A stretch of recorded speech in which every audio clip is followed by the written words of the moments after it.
Hey, April here. Sciatic Relief with April, progression 3, core strengthening and stretching. So I hope you've watched my first two. There is an order, but this is for core strengthening and stretching, okay? Simple things you can do at home. I'm in my bathroom. I do this here every day when I'm brushing my teeth. So if you have pain or you just want to get in shape, here, so back, butt, groin, hip, thigh, leg, foot. This is the next step for you. So you want to get to your, you want to come into your bathroom or kitchen, somewhere with a really strong surface. You're going to get your feet right up on to the counter so that you can't cheat, because you don't want your knees to come over your toes, okay?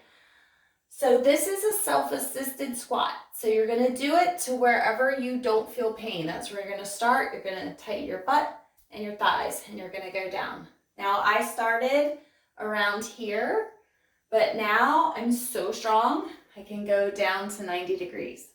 See? But I am holding on. I don't want to fall over. I want to make sure my back is straight. So this is how you do it. So start wherever it's comfortable. And the more you do it, the better you get, the stronger you get. You want to get up to 15 to 20 reps of doing this, okay?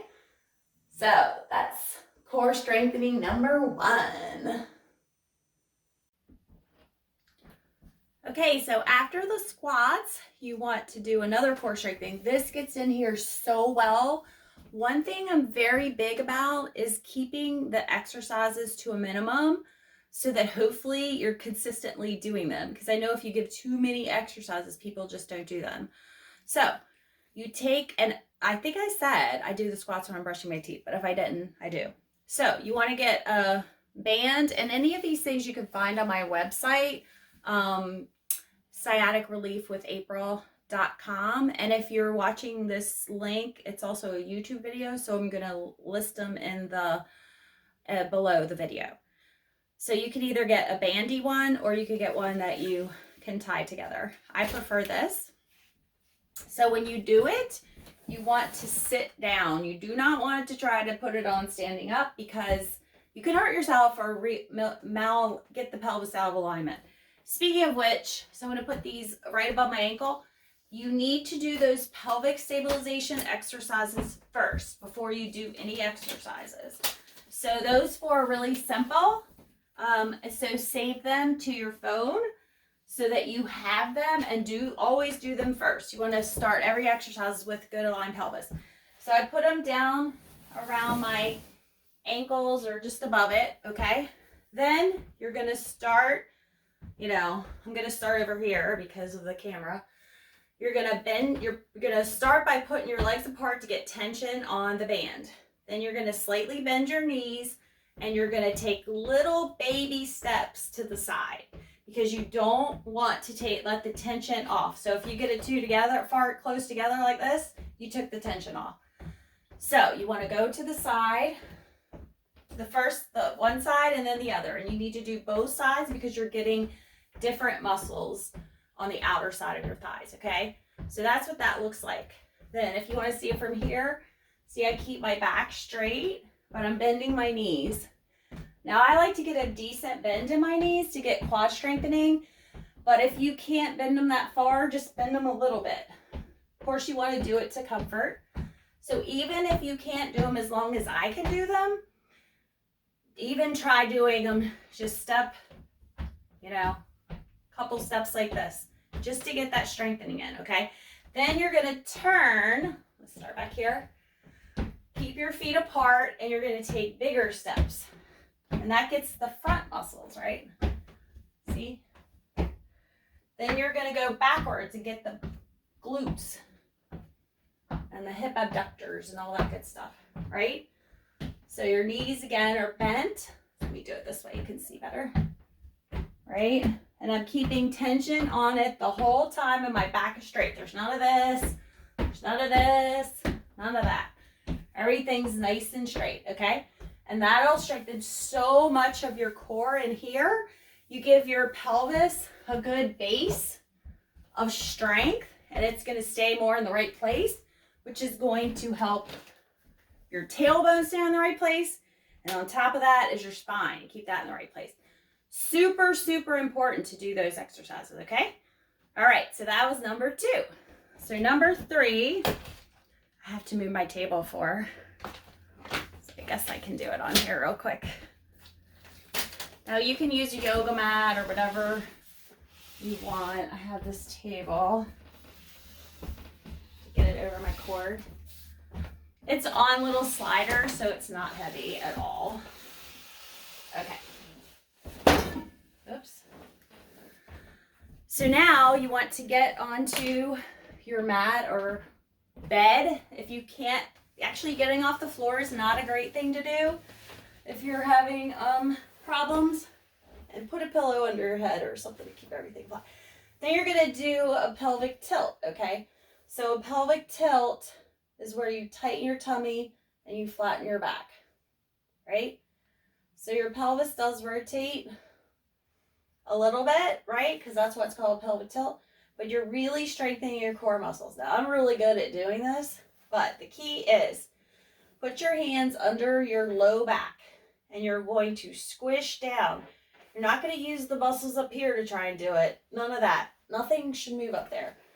Put your hands under here and you should feel your back really flatten, almost like a C, into your hands, right? And your pelvis rotates up. So that's called a pelvic tilt. And that's the beginning of spinal stabilization, strengthening, and core strengthening your abs, right? Okay, so that's the next one. So I'm going to move this a little bit over here in front. Okay, not too close. That might be a little close. So I'm going to put it back. Put it back. Okay, so then we're going to do the cat camel. You're probably familiar with those.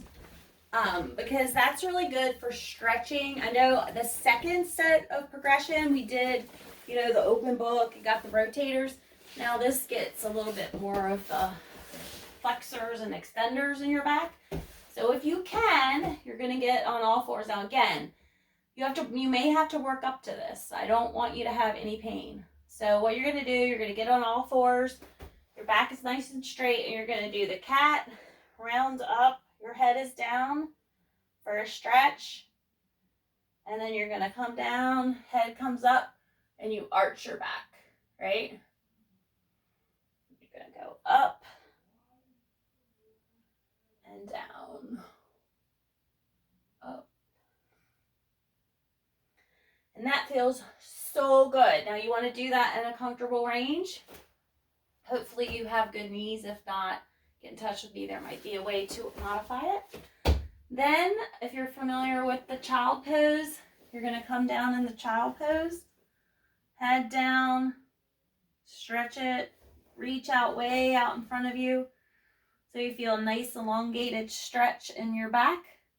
Then you're going to walk your hands over to one side and you're going to lean away from your hands to get that stretch on this side, okay? Then you're going to slowly walk the other way. Same thing, lean to the opposite side. So you're getting a stretch in here, okay? And then you can repeat that several times. So it's a nice, comfortable stretch, right?